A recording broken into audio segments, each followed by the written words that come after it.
what does the perfect sales system look like? Would it be all shiny and automated? Would it have analytics built in with beautiful reporting? Would leads fall from the sky and convert into sales without you lifting a finger? Would you be sitting on a beach sipping a Mai Tai while your bank account grows? The perfect sales system is a myth. However, there are some pretty cool bells and whistles you can install to make your sales a lot easier. If I was going to go back 4 years and rebuild my sales system from scratch, I know exactly what I would put in place to make my life easier and to make leads close into sales faster. If everything in your business is manual and you're keeping a lot of things in your head, it's really easy to drop the ball and miss the opportunity to close projects that you could close or close them faster. So in today's episode, I'm going to walk you through my version of a perfect sales system if I was going to start from scratch. I'm Lex Roman. I help creatives make smarter marketing bets, and you're tuned in to the Low Energy Leads Show.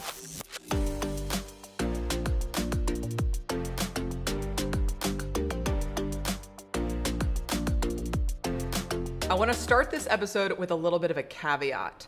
I find that early stage business owners over-index on tools and automations, and they set up a lot of really complicated workflows that they don't yet need. And unfortunately, in the early days of your business, you really have to put in a lot of legwork and a lot of manual things, conversations, emails, connections with people one-on-one. There's no substitute for that. You cannot automate that until you have done that work because you don't really know what those channels are, what those messages should be, who those people are.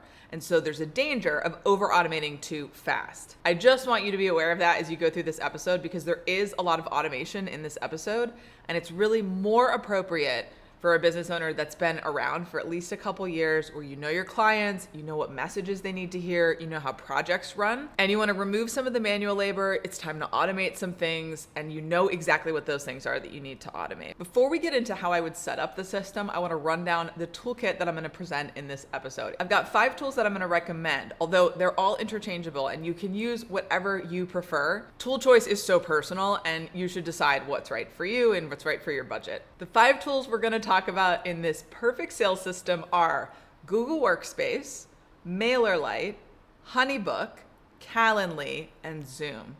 Google Workspace is an email provider. You can set up a custom email for your business domain. You can also run Google Drive there, and you can actually use it as a meeting software. If you're not a fan of Zoom, you can use Google Meet. MailerLite is my mailing list tool of choice. I really like their segmentations. I think it's a pretty clean and easy to use UI. You can do automations, and it's free up to 1,000 subscribers. Honeybook is my favorite CRM for small business. It's what I used when I was doing one-on-one work, and it's something that I recommend to a lot of my clients. A lot of what we're going to talk about today centers around Honeybook. Calendly is my favorite booking tool. I've loved Calendly for years. I think it's so robust in terms of scheduling, and as someone who has a pretty complicated schedule, it makes it so easy for me to make sure that the correct meeting times are available when people are trying to book. And I'm a big fan of Calendly because they were founded here in my hometown of Atlanta. But if you're not a fan of having extra tools, you can actually use Honeybook to solve scheduling too and not install Calendly at all. And lastly, Zoom. I'm not that big a fan of Zoom, but I have found that they are the most reliable video conferencing tool. I would definitely recommend paying and prioritizing solid video conferencing software if your business is remotely working with your clients. Part 1 of my perfect sales system is to set up an email list tool and to send all pathways through the email list. What I love about email lists is that you can both embrace your buyers and your browsers. So buyers are people that are ready to work with you. They want to move fast. They're interested in services. They're ready to reach out. And browsers are people who have maybe just discovered you. They think you're interesting. Maybe something that you said caught their eye, and they just want to stay in touch with you. The email list solves both, and here's how. If you get people on your email list, they will be sure to stay in touch with you, and you have the best chance of getting seen there over other channels that rely on more algorithmic approaches like social media. When I started my business, I had different calls to action in different places, but I've now centralized them all to go to the email list, and I would go back and do that over, where I'm prioritizing the email list over things like viewing my services page, over viewing the contact page. The reason is that if someone is in buy mode, as long as I make it easy to find services, work with me, contact, they'll find it. So I don't need to send them there. As long as it's easy for them to figure out where my website is, as long as it's easy for them to locate that page, it's like in my top navigation, it's in my LinkedIn contact info. So they're not digging around the internet for where those things are. As long as that's true, I still want to send them to the email list, because if they're ready to buy and they're on the email list, they're going to reply and start a conversation. And if they're not ready to buy and they're on the email list, they're going to get to know me, and it's going to give me an opportunity to send success stories about how I work with my clients, explanations of what my services and offers are, and thought leadership that shifts mindset and helps people get more ready to work with me and understand whether or not I'm the right person for them to work with. I think I have a strong bias for email. I think it's the best way to stay in touch with everyone in your network. I would also include clients and partners on there. This is something that I did, luckily, relatively early in my business, but making sure that everyone is in your communication list on your email provider. With MailerLite, this is really easy to set up, whether or not you have a website. So you can go in, you can make a free account, you're gonna set up an embeddable form, or if you don't have a website, you can use their website builder. They actually have a landing page builder, and you can make a one-page website within MailerLite that includes your newsletter subscribe form. What I would do is go set up a really basic form. I like to keep it really simple and do the styling on my website. So in MailerLite, I just keep it to the field and the button,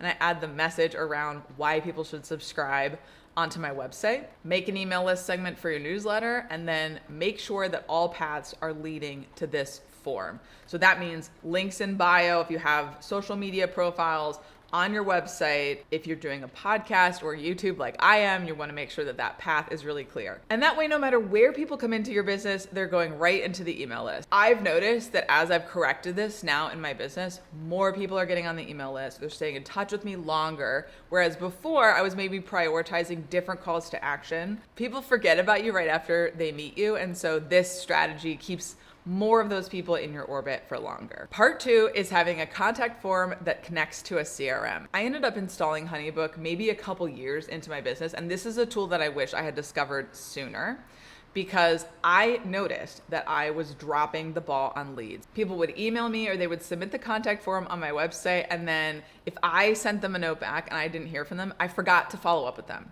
And I realized I needed to visualize the pipeline of where people were. Had they just submitted an inquiry? Did I get back to them and they didn't book a call? Had they booked a call and I was waiting to have that call? Had I sent a proposal? As soon as I installed HoneyBook, I loaded up all the active inquiries. I realized that I had 6 open inquiries who had not gotten back to me. I bulk emailed them using HoneyBook's tool, and I booked a project off of that action. And in that moment, HoneyBook had paid for itself because I had forgotten about these leads. They had been invisible to me in my email inbox. With HoneyBook, you can set up a contact form. Their contact forms are super nice. It's one of my favorite features of HoneyBook. You can customize it to include any screening questions that you might have, like budget or project size. I always like to include a field that says, how can I be of service, or how can I help? Because sometimes people use the contact form not for a project booking, but they have a different reason to reach out. And I want to get as much context as possible without making it too cumbersome to fill out that initial step. In HoneyBook, you get notified right away when someone submits an inquiry. They have an app for mobile, so you can get a push notification, and then you'll also get an email about it. They make it really easy for you to reply. And you can even stash email templates in there, so you can have canned replies handy anytime an inquiry is submitted. I would also go back in and make sure that there's an automation set up. So every time someone submits the contact form, they get an automated email from me laying out what to expect next. It's great to do this right after someone has taken an action, especially with email, because they're expecting to hear from you. They'll look at their inbox, they'll see your message, and they're more likely to click and open it, which indicates to their email service provider that you're not spam. It makes it more likely that you won't end up in the spam or promotions tab when you do actually handwrite a custom reply back to their inquiry. This brings us to the sponsor of today's episode. Are you struggling to harness the full potential of LinkedIn to get the leads that you want? My sponsor this month, Janice Porter, experienced LinkedIn trainer and relationship marketing strategist, can help. As my valued podcast listener, you qualify for her exclusive offer, a 1-month free trial to her LinkedIn Advantage group program. It's an opportunity to conquer your LinkedIn challenges, supercharge your lead generation, and master networking strategies. Take advantage of this free trial and be your own success story by visiting podcastadvantage.janiceporter.com today. Speaking of visibility, I'm doing a Black Friday sale on my Stay Booked roadmap. So if you catch this episode in the next few days, make sure you're on the Low Energy Leads newsletter to get that special discount code. I'm also doing a live bonus session about how to put the roadmap into action to get more clients for your business in the next few months.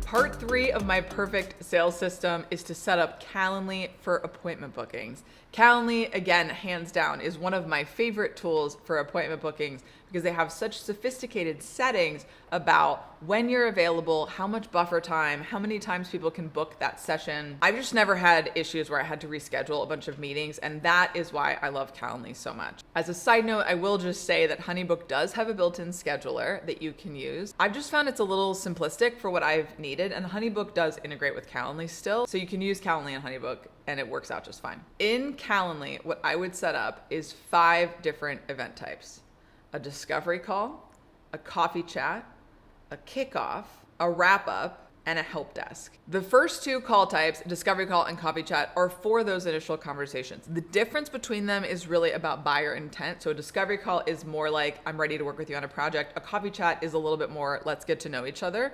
I found that coffee chats are actually a great gateway into discovery calls. People who are on the fence may not want to move into a buy mode right away, but they often are pretty close to buy mode. But you never know, and sometimes it just helps for people to get on the phone with you. So I love the coffee chat. It just takes a lot of the pressure off. Discovery calls are also important for people who do show high intent and they're like, yes, I'd like to work with you. How do we get started? Those people are going to want a more sales-oriented call. The difference in session type also helps me when I'm looking at my calendar. If you've booked a meeting 3 weeks out, I'm more aware of your intent booking the meeting if the session types are different, and I'm reminded of what mode you're in before we meet so that I come to the meeting appropriately prepared. So once a project is booked, I'm running a kickoff call to make sure that we have everything we need to get started. We're on the same page about how the project is going to go.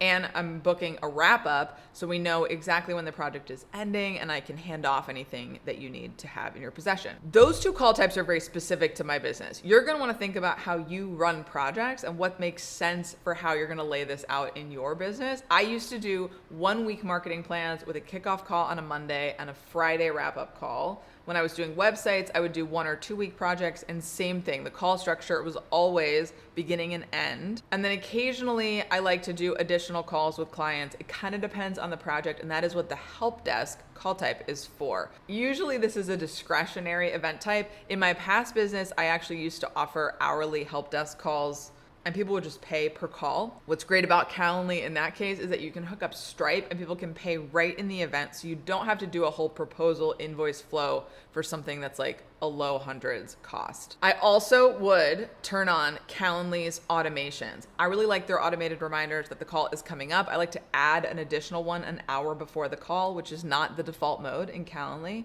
By default, they notify you 24 hours before the call. I like to also do an hour. This helps prevent no-shows, especially for people that are pre-project booking. And after something like a discovery call or a coffee chat, I like to have an automated email go out. You can do this either through Calendly or HoneyBook. It's easiest, I think, through Calendly, where 30 minutes to an hour after the call happens, they'll get some kind of confirmation that just articulates next steps. Sometimes I think to myself, oh, I'm gonna manually handle all of this communication. And if I was going to go back in my business, I would have put some of these things in place sooner, because if everything hinges on your behavior, then everything can be blocked by your behavior. Removing those things from your brain, removing them from your hands, and making sure that a system is in place to at least communicate some of the baseline of what's happening, to move some of these things forward, it ensures that projects are moving towards booking faster. It ensures that projects are completed faster. And that means your business is making more money. Part 4 of my perfect sales system is to use HoneyBook to automate the entire booking process. By booking process, I mean from proposal to paid invoice. And this is again where HoneyBook shines. They have a really nice proposal template feature where you can set up an interactive proposal,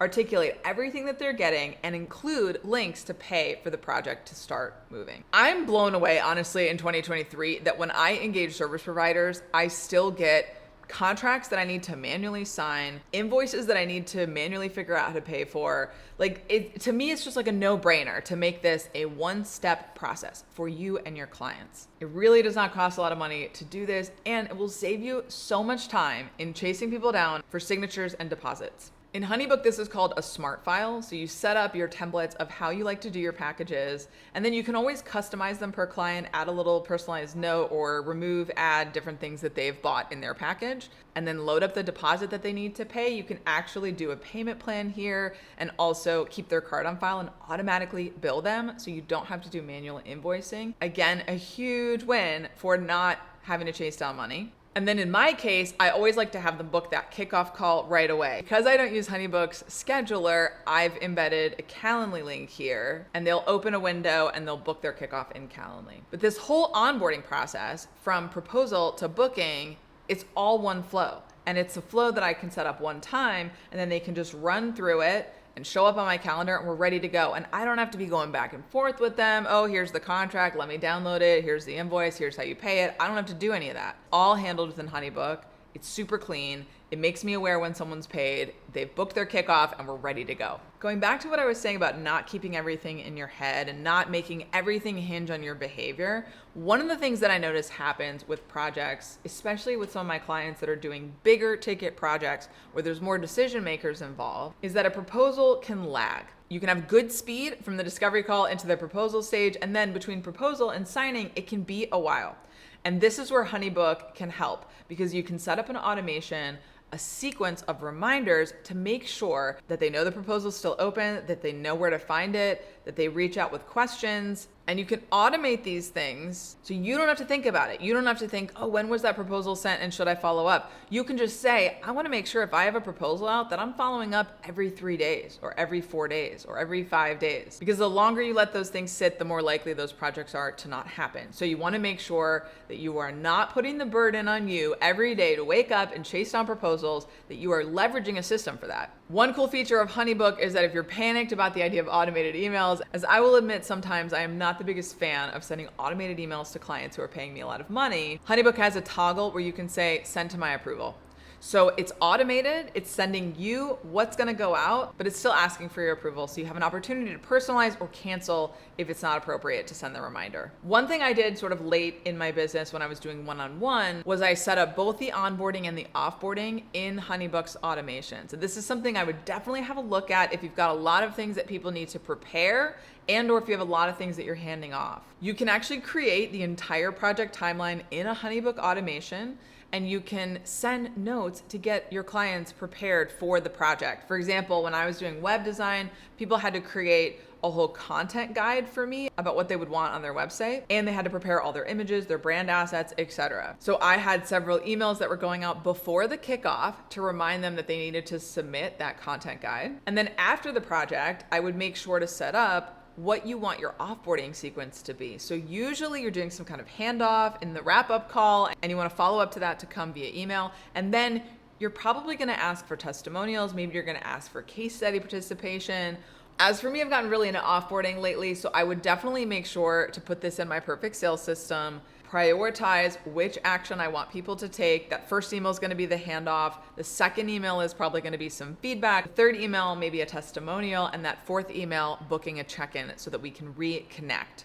Reconnecting with your clients is a huge win. Not going to go too far into that. But treating your clients well in the offboarding is really key to leaving them with a lasting positive impression. And it's also a key to booking repeat work and getting more referrals. This 4-part sales system is really focused on the moment people are interested in you. When people discover you and they want to learn more, you want to make sure that that path is frictionless and that the next move that they should take is super obvious. For the micro business of less than 10 people, I really like the toolkit that I shared with you today, but you can also check out other tools like Dubsado, Adio, HubSpot, and Monday.com. I've actually been using Airtable recently for my CRM. I did a different episode on that because I no longer do sales calls or proposals, but HoneyBook really saved me when I was doing one-on-one. And I can't recommend enough how important it is to automate things that you notice you're doing over and over again. This perfect sales system pairs really well with a set of visibility activities that makes people aware of your business and invites them to get to know you better.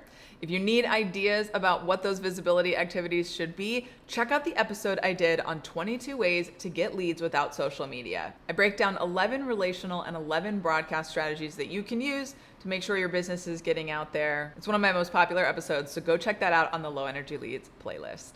Until next time, keep your energy low by systematizing what already works.